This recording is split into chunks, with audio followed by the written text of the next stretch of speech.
Test.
Good evening, everybody, and welcome to Popeye's Update.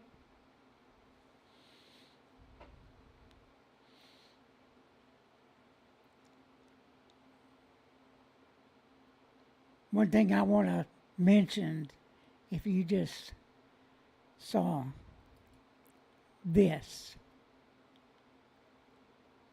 the last hurrah.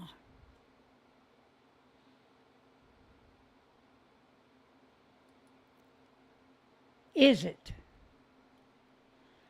Now we've been doing this, I don't know. I've been doing this for about podcasting about 15 years, even when I was a Tea Party president here in Arlington, Texas. Me and another guy named Rick Rose, former Green Beret, rest in peace. We've been doing this for a while. And I'm still learning YouTube and their policies. And you can get canceled at a moment's notice. You know, we've experienced it. Was gone for 3 years. But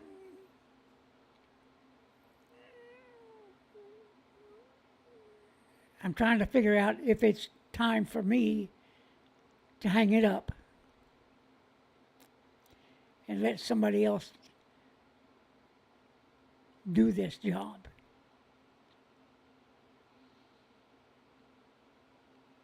So yeah, we got some decisions to make with Texas Biker Radio News. Now here's the deal. Texas Biker Radio News came on the scene during the Waco, what I want to call it, the attack on bikers in Waco at Twin Peaks, where Abel Reyna, the DA,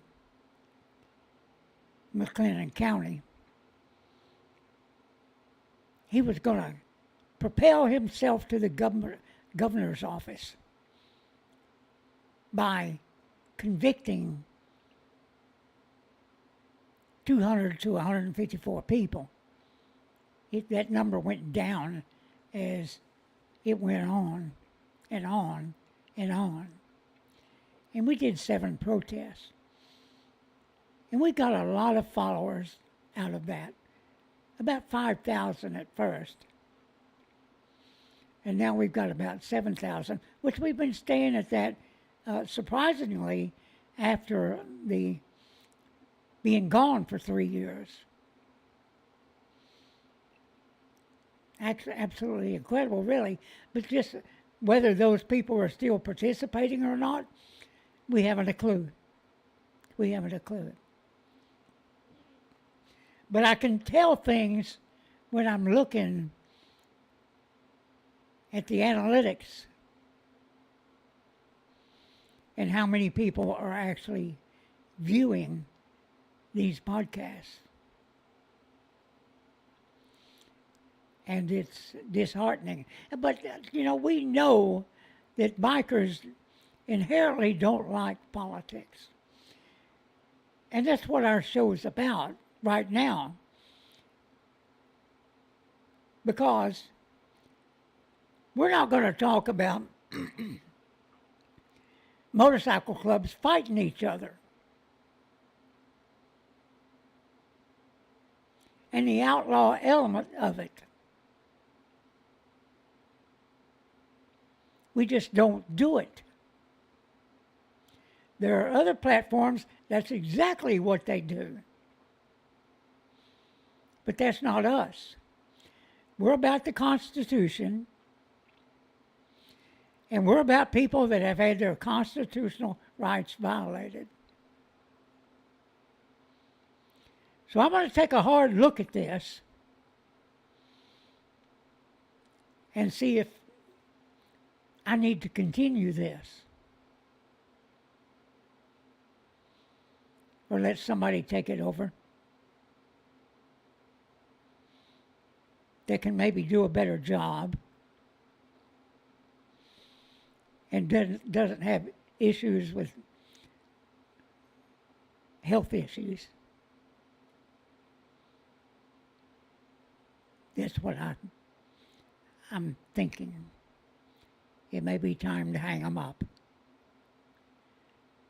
Now, I do have other projects where I don't have to be seen or heard. It's incredible. It's incredible. But tonight, this is going to be short. And I want to thank you guys that are in the live chat. Danny Howell, Lane Splitter. Oh, yeah. Thank you guys. Thank you guys for being here. But tonight, it's about this. The NFL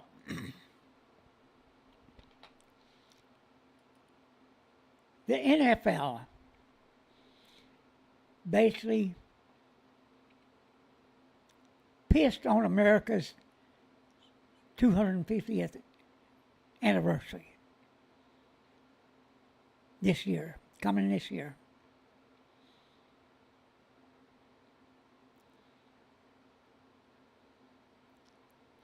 Now I can tell you, I can be vulgar. I can be just as vulgar as anybody else can be. But, and so tonight we're talking about the Super Bowl, the halftime show, and while millions of Americans are asking this simple question.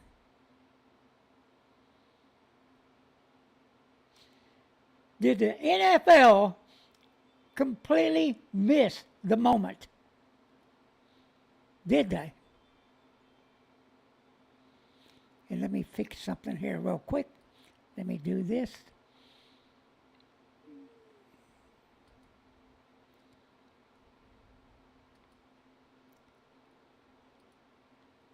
Here we go. Wanted to put that up there. Did they miss it? Or they just decided to just piss on it? Is what I'm saying. So let's get something straight right out the gate. This is not about race. This is not about music taste. And it's not about attacking any individual performer. In this case, Bad Bunny. This is about timing. This is about symbolism. And it's about respect for the moment, for the year, for our 250th anniversary as a country.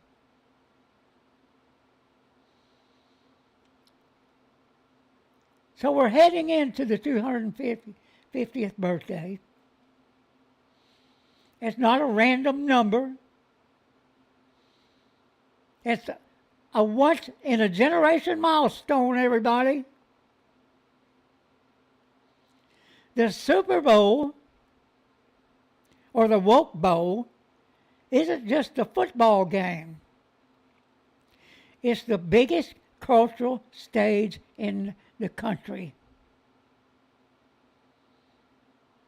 And when you stand on that stage during a historic year like this, the people expect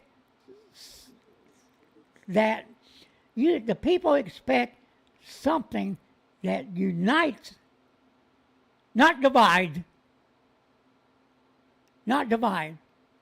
And I can tell you right now, the woke people that run the NFL, that's exactly what they did. There is division everywhere now.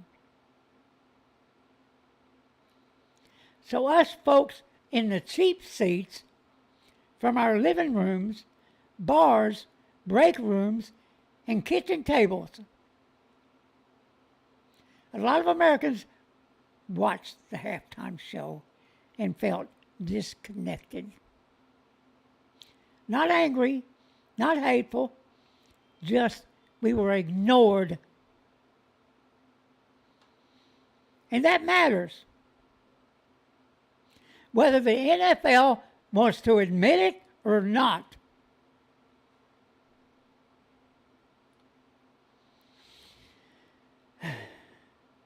The real issue, the backlash didn't come from one political party. It didn't come from one race or region. It came from everyday people who are tired of being told that their reactions to it doesn't count.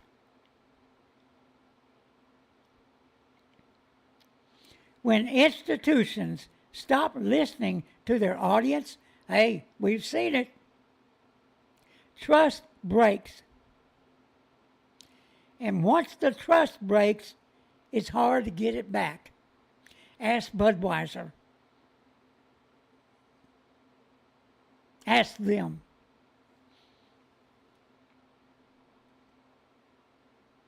They ignored their audience, their base, is what they did.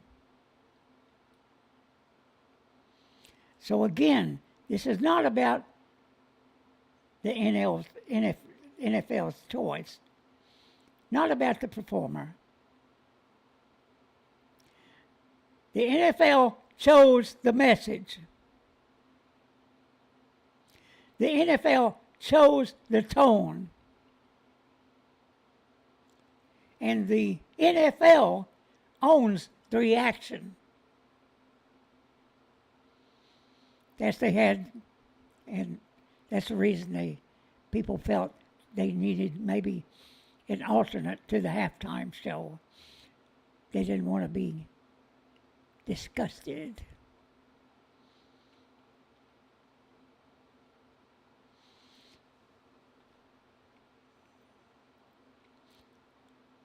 So the Americans in the cheap seats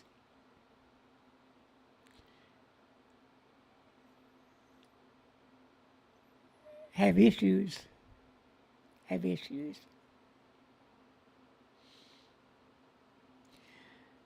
So one of the other things that people are talking about today, once they find out,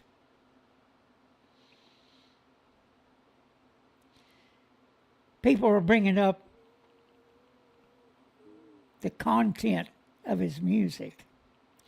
The halftime performance included Spanish language lyrics that, when translated, contained explicit sexual themes and profanity. The kind of comment that would normally carry an advisory with it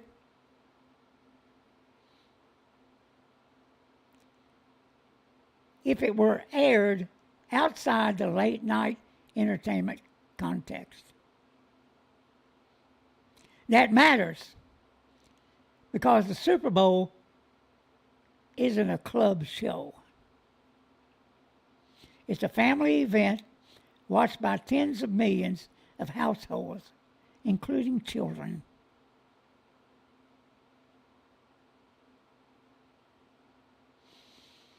You don't have to speak Spanish to understand why parents were uncomfortable once the translations started circulating around. Incredible, everybody. Incredible. And stupid.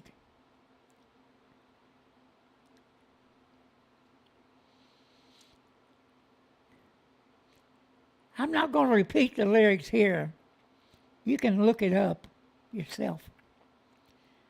But they are not appropriate for a national broadcast tied to a historic American celebration.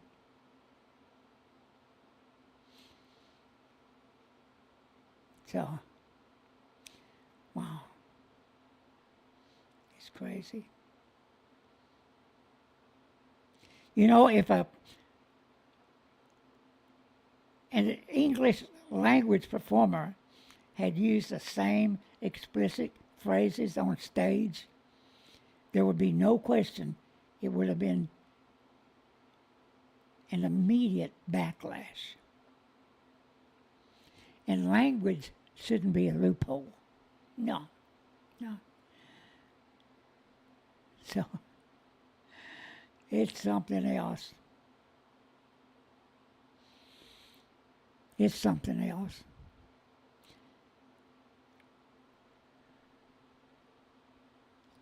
So what do you guys think about that?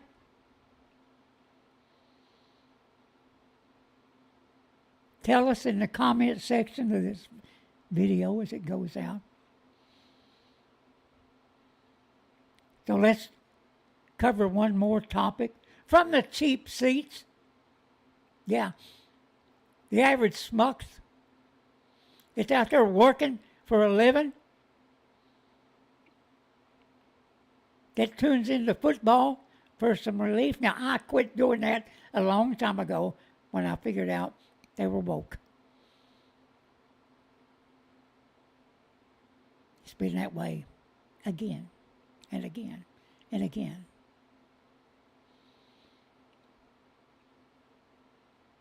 But the people in the cheap seats that are working out there, they don't have time for the BS. Who actually have common sense. Maybe we ought to combine everything together. Smucks, cheap seat, common sense. As they look around, they see what's happening. Whether it's Minnesota or whether it's Iran. Now, we'll say something about the president. He told the people in Iran, the cavalry's coming.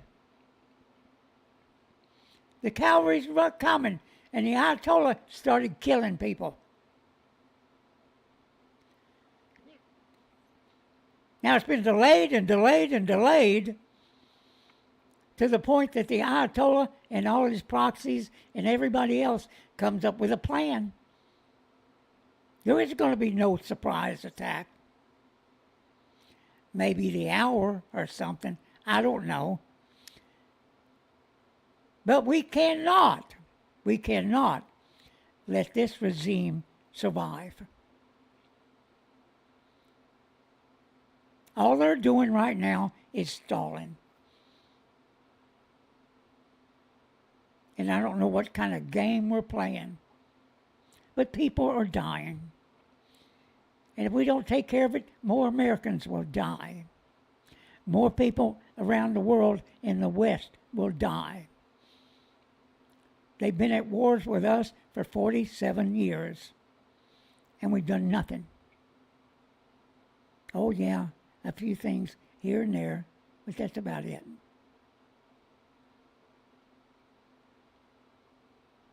And then it turned into disasters because of politicians that fight with each other instead of uniting.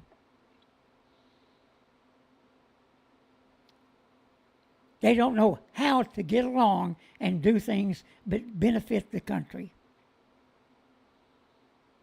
And the people in the cheap seats see it.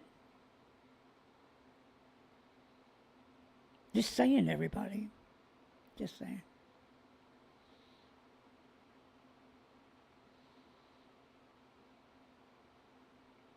You know, our politicians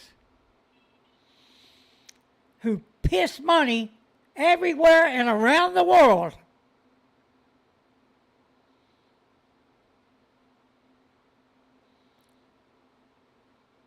without any assurances it's being spent in the right way.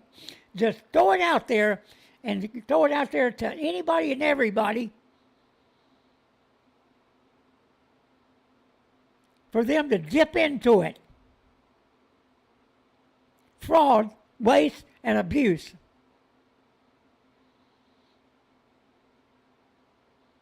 And I don't hear the parties in our government getting together so they can stop this BS. We are going bankrupt. We're $27 trillion in debt. And you see why now. crooked politicians, NGOs. The list runs on and on and on of people who've been dipping into the piggy bank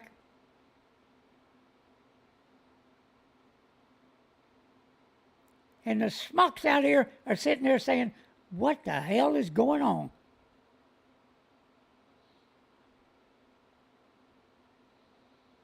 It's incredible. Nobody's being held accountable. And you're right, Lisa Lee. Nobody's been held accountable. Now, I'm going to close here.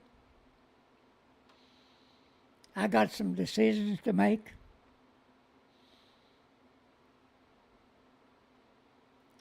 Whether I'm going to continue this or not. Because it's work. It's work.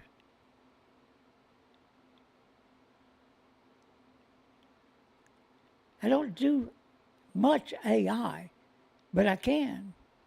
But I can.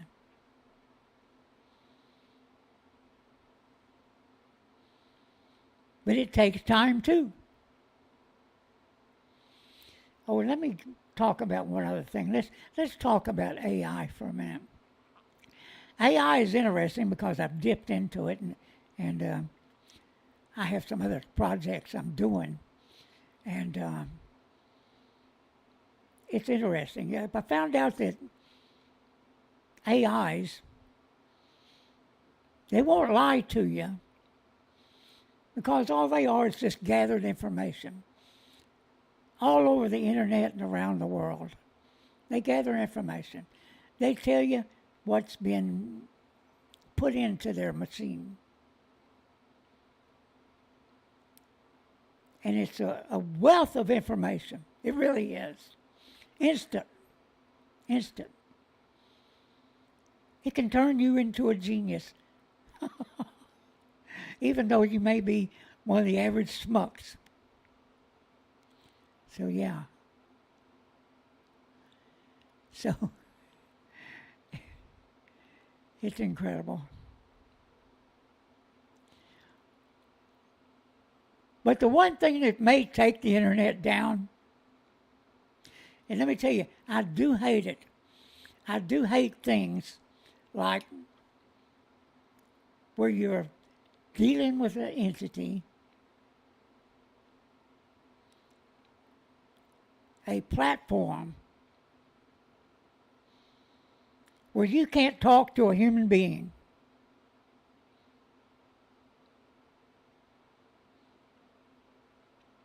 You're talking to a machine, or you're typing into a machine.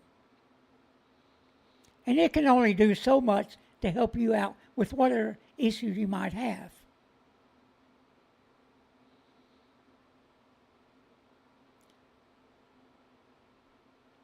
I do have one. It's called Wondershare. It's a video editor. They invite you in there.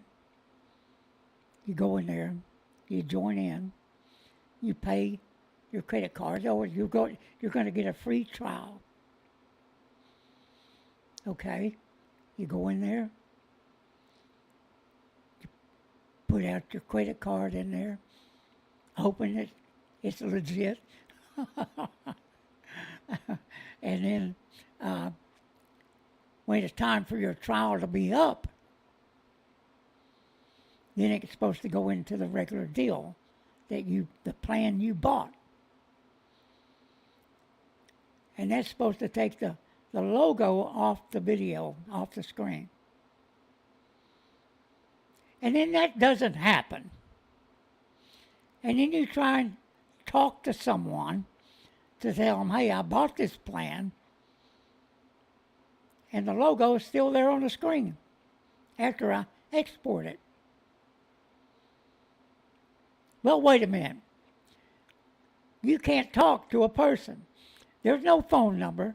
All you can do is chat to the robot. And it sends you through all these gyrations. And the issue still doesn't get fixed. Now, what am I going to do? I'm going to cancel out of that shit. And if you're frustrated like me with that kind of BS, let me tell you, my wife, she buys stuff off the internet all the time, and she buys stuff through some outfit that she doesn't know, and boom, all of a sudden, she can't talk to anybody. There's no way to fix it, and she has lost her money. And it doesn't do any good to raise hell with a machine. It doesn't. Because the machine can only do so much in fixing the issue. When if you could talk a real human being, you can tell them what the problem is.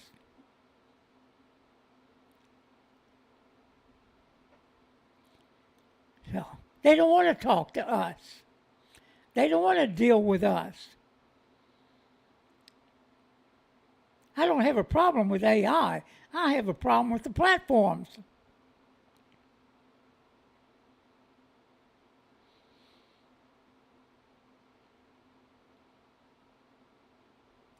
So, everybody, I hope you're going to have a good evening. I did. It was a wonderful day.